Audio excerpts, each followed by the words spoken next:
We hold these truths to be self-evident, that all men are created equal, that they are endowed by their Creator with certain unalienable rights, that among these are life, liberty, and the pursuit of happiness. What has been the reality of your journey to these roles and positions? So what's been really cool for me is, and majority of the stories that I've played, it's all been somehow connected to things that have happened in my life. So, you know, I'll talk a little bit about Lion King, but you know, when you're young and you're meeting a bunch of different Black people, not just from America, but from all over, not just from all over, but, you know, not just straight, you know, gay, bisexual, you know, you're meeting a bunch of different characters and a bunch of different people. And I feel like at a young age, that really helped me because it made me view the world a lot different. You know, especially doing it and having, you know, I was able to have my father by my side for, you know, during Lion King. So having somebody pour into me all that knowledge, and I truly didn't understand until I went back last year and I watched the tour, and I was like, yo, like this show is truly amazing. And I think that's why we see a bunch of Lion King kids in this industry, and why we got 3 on the phone right now. Because I feel like it gave us it connected us with our ancestry, which gave us a belief in ourselves that I don't think anybody can take away. But I feel like that prepared me for, you know, going to other projects where I'm the only, you know, Black person, or not just the only Black person, but the only Black person that's connected with their ancestry. Because as you know, from this industry, there aren't a lot of us. So a lot of people can get disconnected from their roots and, you know, and become disconnected from the culture. So I feel like Lion King prepared me to have, it gave me this basis to where I can never go away from it. I can never stray from it, because it built this support base and this belief in Black is beautiful. And even if I don't book that part, or even if I'm on this set and I'm the only person that looks like me, or this person can't do my hair and they're, you know, oh, it's so curly, or they're making little comments that they don't even know, or Michael, you know, they aren't, you know, racist comments, but, you know, to a y'all know, like, when something ain't shouldn't be said, and, you know, I feel like that prepared me to have to deal with stuff like that. And in Lion King, I got to give it to those adults, like you said. They poured into us, and they made us strong as hell. They made us so strong and prepared for this industry, because it will eat you alive. And you know, I really do think that, because it prepared me for This Is Us, where I'm playing a more complex Black male, and a Black male that is in a predominantly white environment. And I've been in a white environment my entire life. So being able to go into Randall with that knowledge of my ancestry, and that being something that Randall's trying to find, I feel like that made me be able to play it better. And at the same time, like I said, everything that's happened in my life, you know, seems to happen in my work. So everything that Randall's going through when it comes to going to college, you know, having to become a man post the death of his father, which is what happened in my life. Same thing that happened in Lion King. You know, it's just all prepared me. So, you know, I thank God for those people that I met at Lion King, and for the opportunity. Everyone who was on the call that wasn't in Lion King was basically like going to an HBC. Like, essentially. Exactly. Exactly. Now you know. Exactly. Jonathan, I want to throw the question over to you. And by the way, I meant you are the only Black male lead on Outer Banks. Shout out to Madison Bailey, because she is killing it. But I don't know, like, what is I don't know, the reality of your journey been to finding the role of Pope, and how Outer Banks came about? Yeah, mine was a long journey. I'm also from the South now, so I understand exactly what you mean by everything you say. I'm from Houston, Texas, which is where George Floyd is from, for those of you who don't know. And, you know, In fact, the church that they hold his memorial at, I've been to that church many, many times, in my life. So it was all kind of just surreal to see. And again, as a Black actor, I think there were two things I kind of want to touch on that Jahi and Marquise said also about just kind of the roles that are offered up to you. And I think the roles are made in Hollywood, and not even Black roles, just roles are made period based off of pain and past and experience. And all the people who write the roles that are made for us only know us, only think our pain only comes from the hood, the struggle, the drug dealing, the football players, the this, the that, that's where our pain comes from to them. That's where our roles come from to them. So it's not necessarily a thing where they're like, oh, well, Black people are drug dealers. It's just like, well, if I want to make an interesting character, I don't think Black people can be interesting unless they are drug dealers, they are thugs, or they are this, or they are that. And which is why a role like Pope came up, and it was something that I connected with, because I started acting when I was 10. I didn't get to do Lion King. Sounds awesome. Your boy wasn't gifted with the power of singing, so he had to find another way. Going again, coming from Texas, there wasn't really anybody to look to be like, or to go to, or a school to join to be like, all right, so this is kind of the path I should take. It was really just kind of failing and moving and keeping, my faith. And I would just to audition for parts. It was like a 3-hour drive to Austin from where I lived and 3 hours back just to audition for the drug dealer or the son or the friend, just for that. So that gave me an appreciation for especially when I moved to Los Angeles at 17, and it gave me an appreciation for every audition was the one, it made me want to hit it every time. And I think I was so close on a lot of other things that were very stereotypical Black that I'm so glad I was saved from, because I was able to put my mark onto this character and to really keep him from being what could have easily been the Black friend. We all know that. We all know that character. I'm sure we've all auditioned and played that character, and I think we need to change in terms of Black Hollywood, the way Black roles are written pain-wise. And I was even talking about my folks and a lot of my friends the other day about I don't see that group of young Black actors when Judd Apatow, Seth Rogen, and all those people were making movies for each other with the experiences that they had. We just don't do that. I don't understand why. The closest I've seen is probably Atlanta. And it's still, it's my hometown. Right? Yeah. Yeah. I got family in Atlanta too. But yeah, it's you get here and you're like, who do I talk to? Who do I go reach out to? Who would bring me into the fold? And it's you think we do, but we don't. And it's interesting. And it's very interesting as to why not, it's I don't know. It's we don't believe anybody until we make them prove themselves. We don't curating talent, We don't believe in turning talent into other things or non-talent into talent. A lot of those people weren't doing anything before somebody put them on and then they learned. We don't believe in that for some reason. And I don't understand why, because that's the only way we've been able to come up with. I gotta find it out. But I was wondering why don't we try to curate our own talent to do our own things? And even so, again, why don't we create the roles that we want to see? I think the main thing I came into when I got cast as Pope was be somebody a Black man could be proud of watching.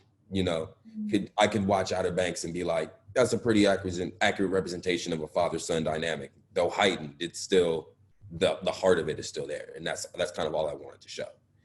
And it's just I think I want to kind of change the way we bring each other in and the way we produce our own content, and not only the fact that we do, because we've done it now. At this point, we've done it. We've created Black industries, we've created Black content, but we haven't evolved in a while in terms of how the way we go about it in the process and the stories that we tell and the way that we're represented. We talk about how, we're this and we're that, but we don't even represent ourselves that way. And I think that's something that we should look forward to in the future. And I'm excited to do it with this young, because this right here proves to me that it's about to change. because we're coming together and discussing it, and we're gonna make changes in the future. Like no questions. Yeah. I mean, everything that you just said was like absolutely on point. What you were also talking about kind of reminds me of what Janai Future Khan was saying. Like, we're here, we've always been here, but I think now, especially within our own industry, we got to really just show up and push for each other. And I think a lot of times in the conversation that I was having with the Black women, you know, I was talking with Storm Reed, and we were kind of talking about how cool it's, you know, it's been to see like Marsai and Yara, you know, with their first look deals and like doing these incredible things with their production companies, but also just that lack of support system that we do have with each other within the industry. And I think a lot of times what affects it is the fact that, I mean, since the beginning of time in this industry, we've always kind of been told that there can only be one of us. Like there can't be 10 Black people winning at the same time. And they can't be the same. They can't be like 10 good-looking Black men all in the same movie. No, one of them's got to be the good-looking player, and one of them's got to be the funny man. Yeah. You can't be, you know, like it's very like, because I'm like, I don't like hang out with like one like type of Black dude, you know, like it's very much so like a good like diverse group of people that kind of come together, you know, and that's just like the representation I would want to see. Absolutely. Or even we were talking about it with awards, with award shows. It's kind of like a little messed up how, at least for me, when I think of award shows and I think of like nominations and I think of who can win, I'm usually like, okay, well, I know that they're probably not going to have like 3 Black actresses in this category. And if they do have it, it's probably not going to go to one of us. It's probably going to go to one of our white counterparts. And so it's just kind of like, I don't know, it's really sitting in that. And when we talk about like having Hollywood listening and really changing everything from the inside out, we also got to tackle those things too, not just the projects that, you know, we create or the projects that we accept, but also making sure that we build the support system for each other within the industry. And so I kind of wanted to touch on what you said and open it up to like, what are the discussions with your teams? Like, is there any, I don't know, is there like any content that you try to avoid, or like have you been more selective because of, since the Black Lives Matter movement has erupted, like has that kind of made you more selective about the roles or even the content that you create? Rome, we can start with you. So yeah, you know, I gotta say it's refreshing to hear y'all experiences, man, from where y'all started in Broadway and really just getting grounded into this work like early on. I think my experience is kind of polar opposite. I experience life as I'm Cuban and Black, but you see me, you just see Black, and that's how everybody always sees you. So, you know, for me, I grew up, you know, tough part of Chicago, worked probably like 20 regular jobs throughout my life, never took acting class, still haven't, never, you know, experienced the joy of really embracing this creative part of me because of the environment that I lived in. And it really, especially as Black men, masculinity is something that was predetermined before I was even able to speak. So by the time I got there, my expression to want to sing and play instruments and play guitar was almost taboo. It was almost a weird thing to do, you know. I started playing guitar and people were like, "You white? What the, you know, what the fuck?" You know, so I you know, so my experience, my talents kind of lay dormant, you know. And, you know, when I finally made my way to Hollywood, I was where I got my stripes, I was on a soap for 2.5 years. I got to experience what it was like to be a Black actor on television, but like on daytime television. So it's very different. It's very conservative. When I was on the show, wasn't a lot of Black people on there. I was like this maybe second person to join, and I had like no experience in acting. And I was on one of the most watched shows internationally in the world. So there was a lot of pressure, but when I recognized the responsibility that I had a conversation with Christoph. I don't know if you guys know who that is, but he was on Young and the Restless and he passed away. But he stopped me in the hallway one day and he was just like, "What's up, young man? Like I see you, you know, you're on TV and you're doing really great, but I want to remind you." And I had never spoken to him before in my life.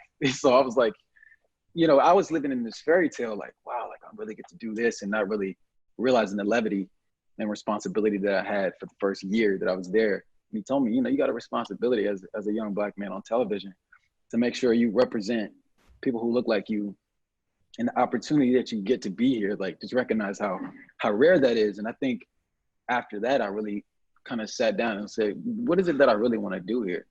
Mm-hmm. And then, working under Oba Babatunde, who was also one of my mentors, who's, if you know Oba, man, he's like just a plethora of knowledge, and that's my guy. That's my man, bro. He helped me, he guided me, put me under his wing, and he helped me realize the power that I had. And working on that show and taking the chances that I did, and being there for 2.5 years and winning an Emmy for Best Younger Actor in a Drama Series for scenes that I wrote. I got that from him because he came to me and said, listen, you can't expect him to write the stories that make sense for you. And so I had to go to CBS and I had to do this whole thing, which was super unprecedented. And they said yes, because they wanted me to stay, and they didn't think it would result to this, and it did.